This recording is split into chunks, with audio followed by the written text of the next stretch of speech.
Be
Bwana sifiwe.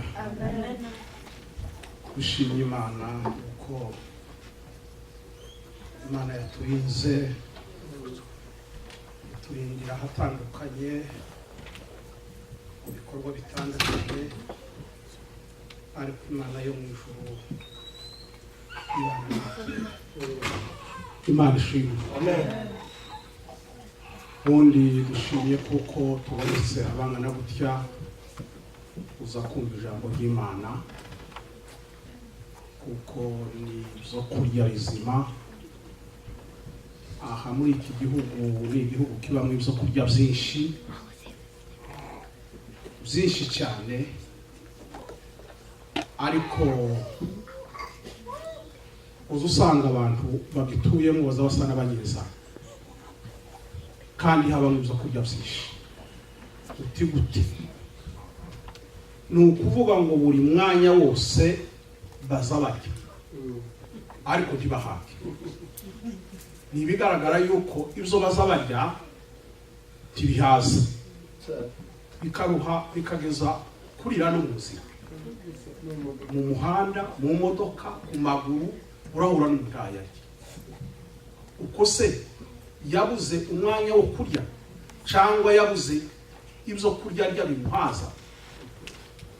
Usare twebwe abanyafrika iyo uriye rimwe ukicara hasi ukarya izari rero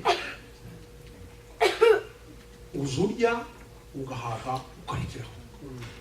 Ariko abaturiye iki gihugu nimba rya gakeye ni gatanu, ariko ntahaga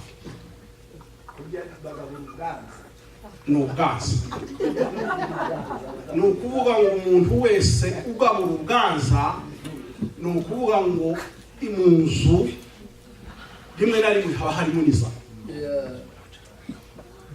kandi barayigira kuko ntibaza bahaha ngo bashire mu nzu, baza bagenda bagahaha ibyo barya, ibindi akabihahira ku muhanda agenda. Twebwe twabaye mu gihugu cy'u Burundi, abarundi uza umubera umushitsi ntiyoja kugaburira, ntibibaho. Azaje kukwakirira kuri resitora akakugaburira, ukarya ugahaga. Ariko kuvuga ngo akujane wiwe uje kurira yabwira umudamu ngo nakore, ntibikunda. Niko simbizi nimba umuco wabo. Ubundi hakaba ubwo anakubwira ati abe ni hoteli ndayikurira tuja kurangira, none sa utariye woza kubaryama mu rugo ntibabimenye kuko yagize umushitsi. Nico gituma ndagira ngo biza bituma atamujanayo. Ayo makuru tuzoyabazanira ni seti ni wowe wahavukiye ni uza ayo makuru. Biri mu mande so mu mugamba niyo biri cyane. Uzoza ryara kubwira ati byo nibiriko yindira gabyo. Yaho izo ngibyo uzobitubwira uko nagize ngo none ni je wabihimbye, ariko urabizi nawe kuko bihari. Wacu pastor habaye imihinga umuntu akwakira mu rugyo. Sawa sawa. Bo igituma mbivuze nuko tuzatuza kurya ibyo kurya, tuzatuza kurya n'ibyo kurya bizima, ijambo ry'Imana ishobora kudutunga muri iki gihe ikazadutunga no mu kindi gihe kizaza. Imana ishimwe cyane. Nakunze mu mugoroba w'uyu munsi kuko tuganira ijambo rivuga ngo kwishima. Niryo tuganira. Kuko kwishima turabizi. Iwacu umuntu yazaga watunga inka zingahe zabyara inyana, ugasanga ibyishimo zabaye mu mutima. Ukaza wama wumva indihabuze, ukishima, ukaza wishima, ukaza umwenya guseka wenyine, wasanga iyikubise hasi ni iya gatanu ni iya gatandatu, ukaza useka wenyine ari nta muntu muri kumwe. Ibyo bikakunezeza. Waba wahinze wagera mu murima ibigori ari amatimbi, nabyo iyo bigezemo umaze kubibagara ukabona birashishe bimeze neza, nabyo biza binezeza.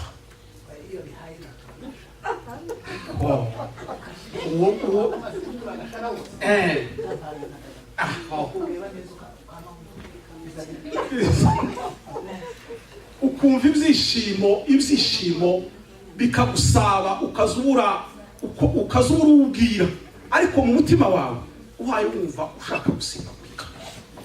Ibyo ni ibyishimo. Ariko icyo turaganira kwishimira mu ijambo ry'Imana. Imana ishimwe cyane. Ibyo nabyo ni ibyishimo. Hariho kwishima ku buryo bwinshi,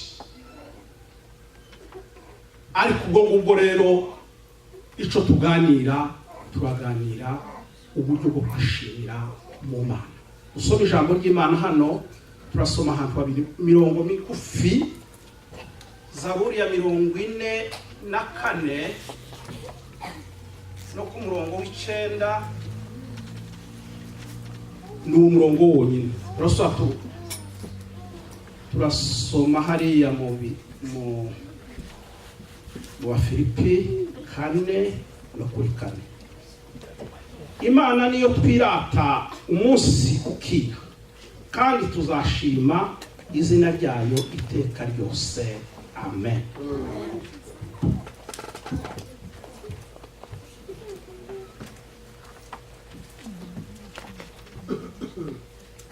Kane no kuri 4 haravuga ngo muze mwishimira mu mwami wacu iminsi yose. Yewe nongeye kubivuga nti mushime. Ineza yanyu imenywe n'abantu bose, umwami wacu ari bugufi. Timukagire ico mwiganyira, ahubwo ibyo mushaka byose bimenywe n'Imana, mubisabiye mubyingingira mushima. Amen.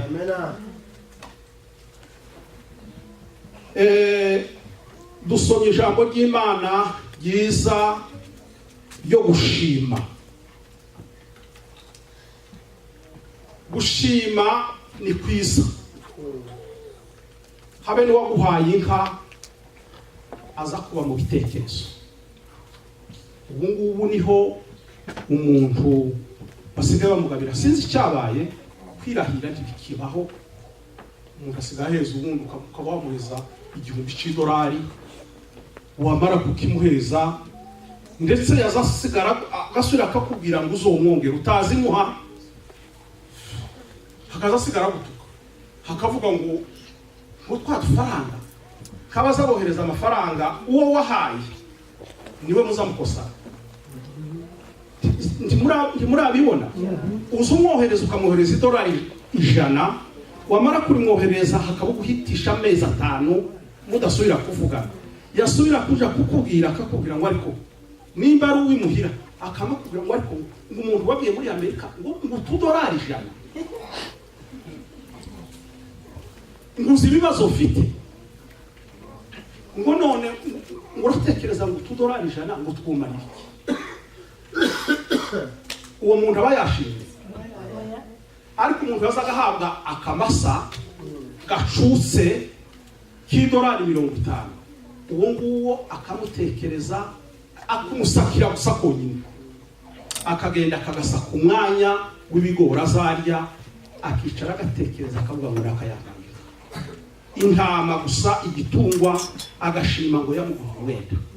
Ariko ubu nubwo wagura imyenda ukayigurira abantu bangana ni ugusaza yahuzwa akamavuga ngo none umuntu wageze muri Amerika ngo akampesa ngo akahuza uko kwambara, ibyo ngibyo ngo ni ikintu kinini cyane, akama kubona nkaho wagiye kuzitora urazimutera. Ariko rero uko ni ukudashima. Ariko icyo tuganira ni ugushima, dushima Imana.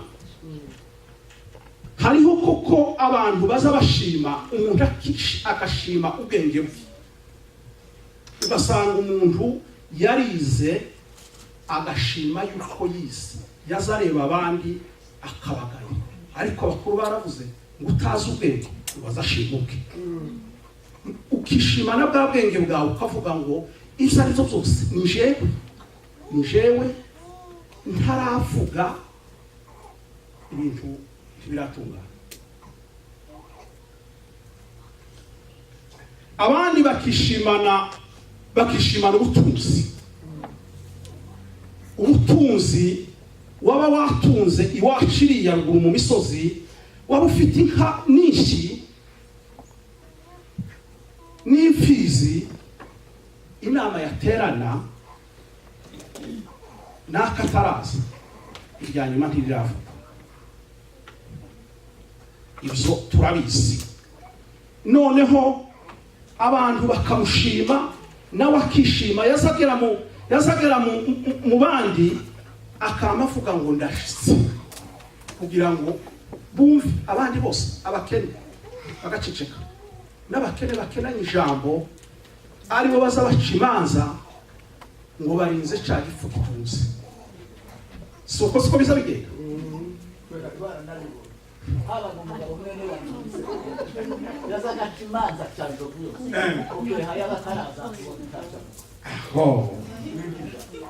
akishimana abantu bakishimana.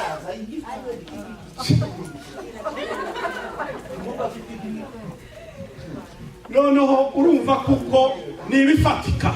Ibyo ni ibintu duhaye tuvuga bifatika mu buryo bw'ubwenge, mu buryo bwo kubona, mu buryo bwa kimwiri. Kwishima, abishima bamwe bishimana amatungo yabo, bakavuga ngo buriya butunzi bakabugira kumenya, bakavuga ngo ubwo yagize ibintu noneho abantu akama yibwira ngo abantu bose baza bamushima. Nubwo yosa nande, nubwo yosa n'inyamaswa. Iza numva umugabo umwe abantu bazamutse hariya, bageze hariya mu rubuga, abantu babaga mu rubuga uzumuhana wahabaga, habaga umuhana munini cyane munini. Ariko hakabamo umuntu umwe utunze, ariko mu ishusho yiwe ntisereza. Mureke noneho kuko habaga abantu bakora mu majyogo cyane, aravuga ngo ese ngo abantu ntibazabura kwifuza kuba kanaka. Yari umutunzi abandi bakera, ariko nawe ishusho nyine gasa n'iy'abandi bose. Noneho umwe abwira uwabo ati ese umuntu yo kwifuza kuba we yamara akaba we, bwacu igihugu kigatungana, wasubira kwikuraho ririya bararyurira atereka tubuko tumeze nawe agumane biriya bintu, ariko agume kuriya meza. Ni ukuvuga ngo ibintu umuntu azayamahirira kuko ari ishimwe. Abantu bakishimana ndetse n'igihugu. Abantu bageze muri Amerika, abantu bose, ariko umuntu aza kuvuga ngo jewe ngo ndahantu hameze gutya, ngo ndi muri state imeze gutya, ukayishimira. mbere tubanza kwishima yuko tuje muri Amerika twese, ariko ukishima yuko ugeze ahantu hanyenaka ngo naha aho, ukishima kuko wabonye akazi kameze neza, ukishima ibintu byinshi bitera kwishima, ukishima kuko ari wowe ufite imodoka nziza, ukumva kuko ari wewe.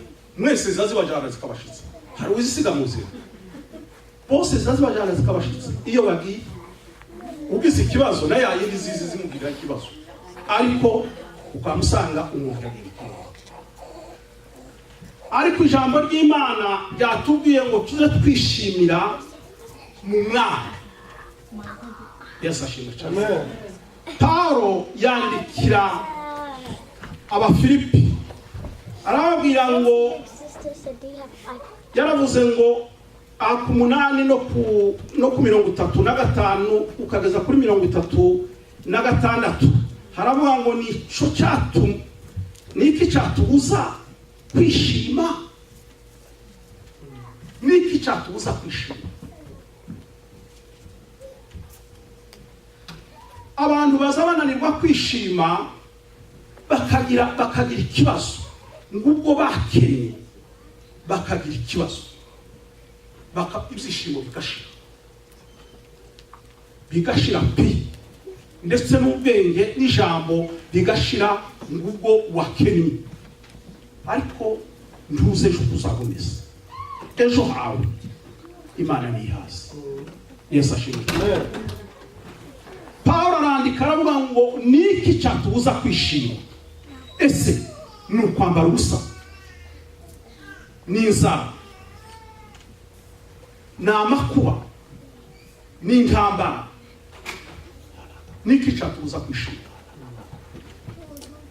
Haravuga ngo tujye twishimira mu Mwami iminsi yose. Aravuga ngo nongeye kubabwira mu Abafilipi ngo muze mwishime. Ni ukuvuga ngo iyo umuntu afite ibyishimo, umve umuti wo kubabara. Abantu ni abanyamibabaro, umpamvu z'uko turi mu isi. Mu isi ni iy'imibabaro, isi irimo imihandazofu. Umuririmbyi yaravuze ngo kuna jaribu njiani inayoumiza miguu, hari imishugi myinshi ibabaza amaguru yacu, ariko no kuja imbere tugomba kugenda twishima. Mu bibazo, mu kwambara ubusa, tugomba kwishima. Hari umuntu uza wishima akishimana ihuzu isaza akamavuga ngo nta wundi yaza yireba akavuga ngo njewe wewe ninde wakubwiye wewe wenyine kuriyubwira ngo ni wewe?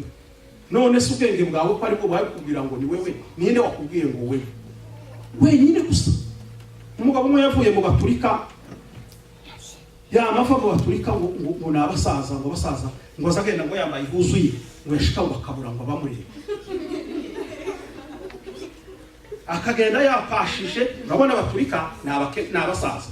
Iri iwacu Gaturika zikunda kujamo abasaza, abakecuru, bakazana inkono zabo bakazishobeka ku ikanisa, bakinjira mu ikanisa, basohoka bose bakamazi domekera.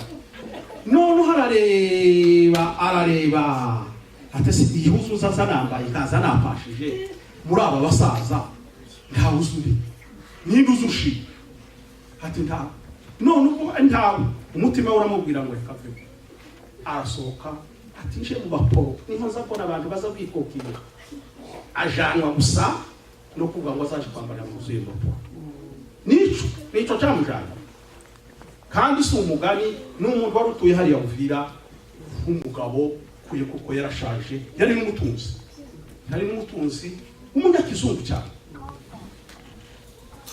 Ariko ubwo n'ubwenge bwo kuguhenda kwishimira ikintu kidahari. Bibiliya yatubwiye ngo tuze twishima mu bihe byose, habe mu makuba, habe mu byago, habe mu ntambara, habe mu bukene, habe mu bupfuzi, habe mu bupfakazi, tuze twishime. Yesu ashimwe cyane. Abantu baza bakunda ngo baza bishima ngo ubwo twatunze, ariko igihe dushobora kwishima, umuti wo kubabara, umuti w'amaganya, umuti ubwira umuti ushobora kumara umubabaro, umuti ukumara umubabaro no kwishima. Iyo utishimye, umuririmbyi w'indirimbo zo gushimisha yaravuze ngo reka mbaburire ngo abazabigumanya ngo mbese muzageza he kutagira ibyishimo. Abazabigumanya, hariho abantu bazabifata bakama bifata bakigira ingorwa, bakigira abanyamibabaro, bakigira abanyagahinda, bakigira abanyentimba, kandi bakagenda bakigomeka bakabiyo. Nimba warahuye n'ikibazo, ntabwo wahuye n'ikibazo kiruta cy'abandi. Nimba warapfushije umwana, ugapfusha umugabo, n'abandi nabo barabapfushije. Nimba warapfushije babiri, nimba warapfushije ababyeyi, n'abandi nabo barabapfushije. None se uragenda wigomeke, uje mu kinjiro, ugende unanirwa kwishima. Imana se irebe wa mubabaro wawe, igira icyo iguhindurira. Ikiguhindurira gusa no kwishima. Yesu ashimwe cyane. Iyo ubabaye, iyo ufite intambara muri wewe, kugira ngo n'abantu kimwiri, kugira ngo bacanganyikishe, uzubona ufite ibyishimo bagatanga. Yesu ashimwe cyane. Bakavuga ngo se uriya muntu ko tuzatubona ari umunyabibazo, nuko iyo akaba aribo babibona bakavuga ngo uriya muntu ni umunyabibazo, ariko we ntaza abibona. Umuntu wafushije abana, umuntu wafushije umugabo, umuntu ukennye kuriya, biriya byishimo waza bikura he? Ariko umuririmbyi yaravuze ngo Yesu niwe wamugiriye neza. Yesu iyo yakugiriye neza uzagushima. Amen. Wewe ukaja mu mubabaro ukavuga ngo ndi imfubyi, uri imfubyi ko yapfuye azongera agaruke se? Nimba wizeye, izere wishime, muzabona. Nubabara ugatwarwa n'amaganya n'umubabaro n'agahinda n'ishavu, ntusenga Imana ngo wishimire Imana, mwaratandukanye karabaye. Ariko ushimire mu Mwami kugira ngo aheza ari mwisho. Nubwo twababara, ugiye kureba uriya muririmbyi w'indirimbo zo gushimisha waririmbye, uriya mukobwa wavuze ngo jewe ndi umukristo, ngo nzahora ndiwe, ngo kugeza gupfa. Uriya mukobwa n'umukobwa wo mu Budage washatse umwami yakeneye kumushaka, umukobwa aranga aravuga ati sinashaka n'upagana. Baragerageza ibisonga, biragerageza biramubwira bati wewe, bararwa bakaza baza kumubwira, bakaza kumwereka naho azara amahembe y'inzovu, ibitanda ntiwabibona. Aravuga ngo jewe ndi umukristo kandi nzahora ndiwe kugeza gupfa. Ariko ijambo rinezeza ryo kwishima, aravuga ngo nubwo mwantumira ngiye gupfa, nzagira ibyishimo bitavugwa, nzabona amahirwe ngiye mu ijuru. Imana ishimwe cyane. Ni ukuvuga ngo twishima niyo tugiye gupfa. Abakristo, intumwa zarababajwe, zageze mu mibabaro umuntu atabasha kuvuga, atabasha gusobanura, ariko bayigezemo bahaye ibishimo. Hari abatewe amabuye, batesifani, batewe amabuye, isi yose bahanze amaso. Ariko ikintu yari abwira Imana, yari kubabwira ngo Imana ubababarire kuko batazi icyo bakora. Yesu ashimwe cyane. Abantu bamaze gutunga Imana mu buzima bwabo, abandi babazwe impu babakuraho impu, babacumuriza imbwa barabahiga, imbwa zirabatorera kuko izarukira rica amaraso, kuko bari babakuyeho impu baribwa n'imbwa. Abandi barababamba. Yesu ashimwe cyane. Ariko izo ngibyo ntibyababuze kwishima. Nzanezezwa n'icumwe imwe ngo bagiye kubamba, ngo bagiye kumugeza ku musaraba, ngo aravuga ngo yewe wa musaraba, ngo nakwifujije kenshi, ngo none ndakubonye ndakunezererewe, ngo ndakwishimiye, ati mukorere ibyo mukorera. Yesu ashimwe cyane. Urumva kuko abamaze kumenya Yesu, abafite Yesu mu buzima, abamutunze, abamuhorana, nta kintu kisa kibatera ubwoba. Abamaze gushima, abamaze kumenya gushima Imana, bakanezezwa n'Imana. Kuriya Dawudi yavuze ngo njewe gusa ncumva amakuru yo kuja mu nzu y'Imana, ngo natangiye kwishima. Yesu ashimwe cyane. Urumva hari ibyishimo bene data mu nzu y'Imana. Nimba tuzoza tuza mu nzu y'Imana, nubwo tuba dufite ibibazo byo tuba tubifite, ariko umuti ni ukwishima. Nta wundi muti tugomba gutunga mu buzima bwacu ni ukwishima. Nimba ushaka kugira iminsi myiza, nimba ushaka kubona amahoro, nimba ushaka kubona ubutunzi, uza wishima. Kuko mu byishimo habe n'abo muhaye mujana baza bakureba. None se habe n'uwo guheza ikintu yakiguheza warakaye, aza kiguheza yuko wishimye, sibyo? Uzarebe habe n'umwana uhaye uguhunga imbabazi, ndiyo wamugira imbabazi kuko ari umwana, ariko wawundi ukwegereye niwe usugira icuha. Nimba hari akantu ufite ukamuheza yuko yakwegereye kuko yakwishimiye. Ariko uwaguhunze aba yamuhunze, ntacyo yobona kuko aba yahunze ibyo ufite. Bene data, reka mbabwire kuko icyo twifuza kuba cyo Imana niyo kiduhaye. Yatugeneye ubugingo, kandi ubwo bugingo ni ukugira ngo tuze twishime. Ibyishimo mu bantu, wa muririmbyi yaravuze ngo ibyishimo mu bantu ngo byarabuse. Abantu ubu basigaye bagendana ibintu mu mitwe, batekereza ijambo ry'Imana bakarishira mu bwenge, bikaba mu bwenge, ntibashire mu byishimo no muri, ndetse ngo bicuze. Nta toba ikibaho. Ijambo ry'Imana barishize mu bwenge, basigaye barivugisha ubwenge, bakarivuga, bakazana utuntu n'utundi bakabesha kugira ngo abantu babashime. Ariko uzashime cyane cyane, uzashima Imana. Ureke gushima umuntu ku giti cye, ushima Imana, kuko mu ijambo ry'Imana harimo amagambo yurutse imitima.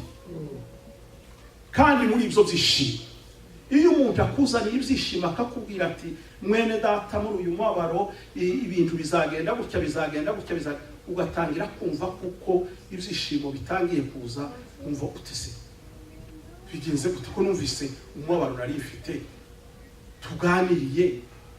Yesu ngo yabonekeye abana afunze bari ko baje Emawusi, bahe bagenda biganira batekereza bavuga ukuntu Yesu yapfuye, amaze ngo baserukaho, ngo amaze batangira kuganira, ngo bagenda baganira, ngo bamare, ngo bagiye kugera ngo kumuhana, ngo ashaka ngo kubacaho, ngo agenda, ngo baramubwira bati ngwino tujana. Noneho ngo barajana, ngo bagiranye mu nzu. Noneho batangira kuvugana, barya abana afunze baravuga batariko bonyine, batariko mwumvise igihe twabonanye nawe, mwumvise ukuntu imitima yacu yaguwe neza. Yesu ashimwe cyane. Ni ukuvuga ngo Yesu amaze kuza mukaganira, ukamwakira, ukamutunga, ukamugira mu buzima bwawe, mukaganira, ukamwiyegereza, ukamushyira mu nzu, umutima wawe uraca. Nta yandi magambo, kumwegera gusa no kuganira nawe uza wumva umutima utangiye guca, ukumva umutima wiruhutsa, ukirutsa, kuko wabonye ukuruhura umutima. Ni ukuvuga ngo uturuhura umutima nta wundi ni Yesu. Kandi ibyishimo byacu naho ngaho niho biri. Tuzishima. Umuririmbyi yaravuze ngo tuzishima nidushika mu ijuru. Hazaba ibyishimo bitavuga. Iyi mibabaro twababariye muri iyi si, gusuhuza umutima, twasuhuje umutima muri iyi si. Umwanditsi Yesaya yaravuze ngo tuzagenda ngo dusubira i Siyoni, ngo turirimba umunezero, ngo n'ibyishimo, ngo ibyishimo byacu bizaba ku mitwe yacu. Ni ukuvuga ngo ibyishimo tuzagira tuzaba tuzikoreye, kandi kiri ku mutwe w'umuntu kiza igituma ibyishimo byacu tuzobishyira ku mutwe, nuko abantu bose bazaba bahari bazabibona, ariko batazaba bahari nta byishimo bazabona. Twese abahari bakurikira inzira tugomba kwishima. Umunsi umwe tuzosubira i Siyoni. Siyoni yo mu ijuru, ntabwo ariyo muri iyi si. Tureke kwigumanya, dushake kwishima, tureke ubwigunge, tureke kwigumanya gusa naho nk'abantu bagize agahinda. Inza mbona bari abantu nubwo bazabanezerwa, ariko muzamubura nabo ugasanga ni abanyamibabaro. Nageze mu muhana wabo bari abantu Kabera, hari Gitarama, usanga ari abantu b'amaganya. Ndiyo si ukuganya ngo barakeriye, kandi ntibatuza, kuko ntibadandaza, ntibacuruza ubucuruzi bw'abandi, ntibahinga, biberaho nyine. Ariko bicara ari abantu basa n'abantu bakumiriwe. Ibyishimo byabo ndiyo biba mu mitima yabo, sinavuga ngo nta byishimo bagira, ariko iyo mukubitanye mu nzira ubona ari abantu bagenda bigengesera, batabohoka. Hari ikintu cyabateye kwigumanya, gushaka kutabohoka ku bandi, kutishimira abandi, bakishimira gusa ngo uwo babana, uwitanze guca muri iriya nzira yabo, uwihaye Imana nkabo, nuwo niwe bishimira. Ubundi utari ntibamwishimira. Nuko niko bameze. Ariko twebwe abakristo twamaze kumenya agakiza, no kwishimira Imana yacu, tukishimira yuko twabaho, tukishimira yuko twavuye hariya kwa Satani, tukishima yuko tutari mu maboko y'umwanzi, twamaze kubohoka kwa kundi kw'inyoni imaze gufatwa n'umutego, amazi umutego ugacika, iziguruka yishimye kuko ikigoyi cyacitse. Yesu ashimwe cyane. Kakurya niko Bibiliya zitubwira ngo mwishime, kakurya inyoni zifatwa mu mutego, amaze ngo ikigoyi kigacika, cyacika amaze ngo ikaguruka, ikagenda yidagaduye, yumva inezerewe, yumva ndetse ikaba yorara kure, ihaye yibwira ngo ka karere nisubira kugwa ku giti ngo irasubirirwe mu mutego. Ariko bene data, ikidukwiriye muri iki gihugu twishimire, kuko abanafunzi bagiye bavuga ubutumwa, baragenda barasenga, basengera abarwayi barakira, baraza babwira Yesu bati, Yesu ati twagiye twakoze ibitangaza. Iyo twagiye abarwayi bakize, impumyi zahumutse, abahari barwaye bakize. Yesu arababwira ati ibyo ngibyo si igitangaza, ati cyo babwira gusa mwishime kuko amazina yanyu yanditswe hejuru. Yesu ashimwe cyane. Ibyishimo byacu bishingiye kuri Yesu, kandi n'ukwishima yuko uzorebe neza urugenzi rwawe uko rumeze, uko ruhaye rugenda, nimba ugifite ibyishimo bikujana kugeza kuri Yesu. Nimba zarateshutse, shaka inzira yose yo kuja mu byishimo za Yesu. Nimba waramaze kunangura, abantu barabinginga nyine kuza gusenga, muze musenge, kuko gusenga niho dukura ibyishimo. Niho dukura ibyishimo. Nubwo dukora imirimo turayikora, ndetse ukaza urushe cyane. Muzi Abisirayeli mu Giputa ngo bakoze imirimo cyane, bakoresha abanyagiputa kugeza ubwo bakoresheje abagabo baza bakomera, bakoresheje abagore kugeza ubwo bananirwa kuzana. Tibabe kizana biterwa n'iki n'ibintu. Barabakoresha noneho bumva kuko bageze ku muco. Iyo ntambwe birataka.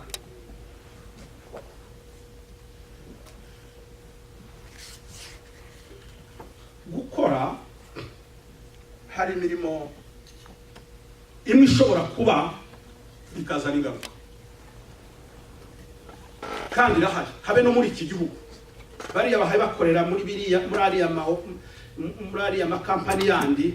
Ejo nariko nganira n'ababembe bari bagize umunsi mukuru, bambwira kuko ababo bamwe bavuye ahangaha baragenda basha ngo mu mastate amwe ngo afite utuzi twinshi, atariko abo bantu ati bafite ibibazo. Ati umuntu umuvyeyi akamagenda n'abana b'uko bangana, atabana bavuye ku mashuri, nk'abana bahaye biga. Ati bose n'abana babo bose bagakora, atariko si ico conyine. Ati bafite ibibazo, ati bose bamaze kurwara. Biterwa n'iki? N'imbeho. Umwe we naramwibone, bamaze kumubaga, bazaga bamutamika, nuko umumanyurira bakamuheza bakamukoreza no gufata gutya umutsima biramunaniye. Kandi we yari akorera hano, ariko agakora ahantu hakoje. Niwe wabikuraga ngo ibintu byo mu bubiko, yakoraga mu maresitora, none ngo akaba ari wenda akaja kubikura neza. Ukuboko kuraregera, uratakara, n'ubu akaboko nuko kabaye ntabasha. Kandi umuhungu umusore, hari imirimo imwe izana ingaruka, ariko abari muri Yesu. Kandi hazaba umuntu agenda gukora wamara ukibagirwa, habe no gusenga.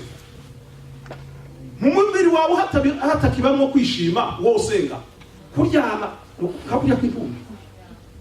Sibyo turabesha, ukaza warusha ugakunanuka, ejo ntusenge, n'ejo bundi ntusenge. Ibyishimo bizagaruka ryari? Ibyishimo ukaba ubiteye hagati. Ariko reka mbabwire ngo twishimire mu Mwami iminsi yose. Pawulo aravuga ngo nongeye kubabwira ngo mwishime, nongeye kubivuga, ntimukareke ibyishimo. Yari kubabwira Abafilipi, arababwira ngo nongeye kubabwira, hari igihe nababwiye ariko mwasubiye inyuma, none nongeye kubabwira ngo mwishime. Ineza yanjye imenywe n'abantu bose, kuko umwami wacu ari bugufi.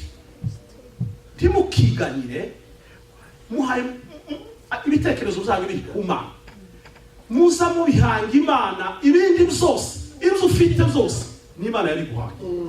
Uza ushima Imana. Kwambara kwawe n'Imana nikwambika, kurya kwawe n'Imana ikwambika. N'inyoni zo mu kirere zitazazigira ico zikoraho, izi zigabura, kandi basanga amashara yazo ameze neza. Wazo ukabona ukagira ngo none bagasiza amavuta. Kurya ibya vitamini nuko Imana iba yatuze amaboko, ikayigaburira, ikagira afya mu buzima. Nukuvuga ngo iyo udafite umururumba, nukuvuga ngo ubuzima bwawe kwicarana ibyishimo. Niba wumva ibyishimo byashize mu buzima bwawe, ni ukuvuga ngo nta kintu kizakunda gukoreka. Uzukora wumva kuko ufite ibyishimo, habe n'umuriro ukore wumva kuko ufite ibyishimo. Ariko ibyishimo byamaze kugushiramo, ni ukuvuga ngo amaraso abasa n'ayahagaze. Hari igihe ukora umurimo ukawukora inkoni iri inyuma gusa, kugenda gusa, ariko nta byishimo, nta kunezerwa kurimo, bwa bundi ubuhaye ukora amaraso atabikunze. Ni ukuvuga ngo ibintu byose biba byahagaze mu mubiri wawe. Ariko rero bene data, icyo twisunga n'icyo dushaka twese n'icyo tubwirana, ni ukuvuga ngo mu bibazo byacu tuze twishimira mu mwami iminsi yose, mu kubaho kwacu, mu ntege nke zacu tuze tugenda twishima, kuko intege nke zo nta muntu wabayeho waba intwari zose niko zabaye intege nke. Ziriya ntwari zo muri Bibiliya, nta ntwari itarabonetse ari intege nke. Uhereye kuri Dawudi, Imana yaramubwiye ngo ibonye kuko ari we umutima wiwe ukunze, ariko yabaye umunyantege nke. Dawudi, Imana yaramubwiye ngo iramukunda kandi ngo imufitiye imbabazi, ngo ndetse ngo imubikiye n'izindi izazikoraho ngo izimuhe imbabazi zayo. Yesu ashimwe cyane. Ariko Dawudi yabaye umunyantege nke. Sogokuruza Aburahamu wo kwizera yabaye umunyantege nke. Nta muntu, nta intwari zose zo muri Bibiliya, ikintu cyose ni ukubanza ukageragezwa, ugacishwa mu ruganda, ukuzura, ugatyazwa, ukabona gufatika. Aburahamu yabaye umunyantege nke. Umunsi yagendaga ahunze ngo ashike, haravuga ngo umugore wiwe ngo mushiki wiwe. Ako kantu konyine gusa ndibwira kuko yagize intege nke ya zibiri. Hari igihe Imana yamubwiye ngo nagende ngo abe ku gicaniro, ngo agume ahungure isazi ngo zereke kugwa ku gicaniro, arasinzira. Izo ni intege nke zabaye. Kandi Bibiliya iratubwira ngo ni sekuruza wo kwizera. Uri umuntu ushobora kunanirwa, ibyishimo bigashira, ariko uzugwanira kwishima, kuko niba intege nke zizashira, umwanya uzaba ufite ibyishimo kandi uhaye wishimira mu mwami wacu iminsi yose, hatasibye n'umunsi n'umwe ngo uwirare usinzire nka kwa kundi kwa cagihoma bavuze mu inkoni bamanitse inkoni ngo reka kibe gisinziriye bukeye. Nanone inkoni iri bugikubite ati reka mbesinziriye. Nta mwanya wo gusinzira, nta mwanya wo kwigumana, umwanya wose ni ukwishima. Bene data, twishimira agakiza kacu twahawe kari mu mitima yacu, kandi tugomba kumenya ukuntu tugatunga ako gakiza twagaherewe ubuntu, kandi wakaduhaye tugomba kumushima. Titugomba kuba nk'aba biki gihe usigaye uheza umuntu ntumushime, ahubwo ukamubonera urwaho rwo kumutuka yambaye iki. Yesu yaduhaye agakiza, tugomba kumushimira kandi tugomba kukishimira, kuko iminsi yose tudahwema tugomba kuba mu gakiza kayo. Tureke kuja hanze ya Yesu, hanze ngo ni umuvumo. Abari hanze bafite amahoro make, kuko ijambo rya mbere ico babuze ibyishimo. Abari hanze bose nta byishimo bagira, ntabyo. Ibyishimo byabo ni iz'umwanya mutoya.